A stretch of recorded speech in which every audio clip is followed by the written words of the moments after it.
North Korea's issued heavy rain warnings for most of the country, with torrential downpours expected throughout much of this week.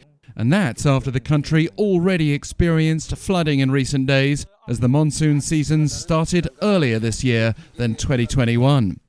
Here in South Korea, it's also getting uncomfortable, even though there was relief initially after a record drought this year.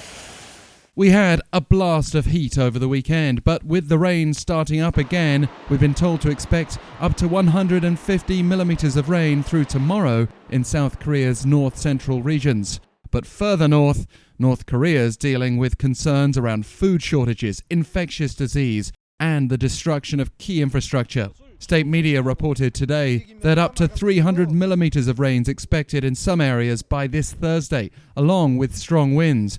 And the capital, Pyongyang's already recovering from serious damage inflicted over the weekend, when trees were uprooted as nearly 70 millimetres of rain fell per hour in the north's most developed city on Saturday night. And the Daedong River rose near its warning level. So North Korean authorities are bracing themselves for a rainy season that could match the devastating summer of 2012, when many hundreds of people were left dead or missing by flooding, and then further damage caused by Typhoon Balavan. The effects continue due to the destruction of farmland and homelessness, and the horrifying memories are haunting officials again, a decade on.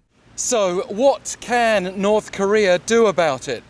Officials are calling for the maintenance of drainage systems at farms to minimize damage to crops, reflecting concerns about food production. They also harvested early ripening grains in a hurry. Thankfully, some flood prevention and bridge repair work was already completed in the first half of this year. We get a further sense from the front page of the North's main newspaper, the Northong Shinmun, which calls for the prevention of damage from floods and heavy rain in all sectors of the economy, and demands that they take thorough measures to normalize production. The newspaper also declares complacency, carelessness, and relying on luck to be the enemy. There are further potential impacts on the peninsula beyond the weather. For instance, there's been ongoing speculation that North Korea is about to conduct its first nuclear test since 2017.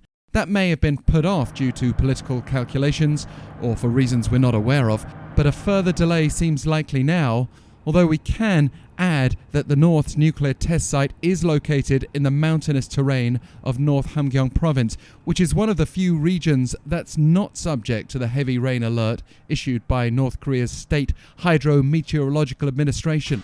But surely Pyongyang's regime will have other more urgent affairs to attend to, given the immediate threat facing the nation.